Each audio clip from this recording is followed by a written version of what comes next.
Wie viele wissen, dass Worte Kraft haben, dass Worte Segen oder Fluch bringen können?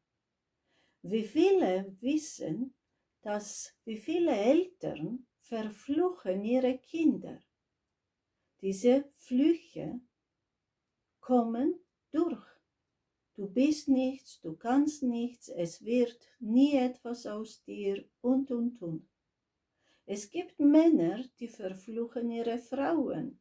Der Fluch wird. Es gibt Menschen, die verfluchen sich selber, sprechen negativ immer über sich selber. Das hat Kraft und es kommt so.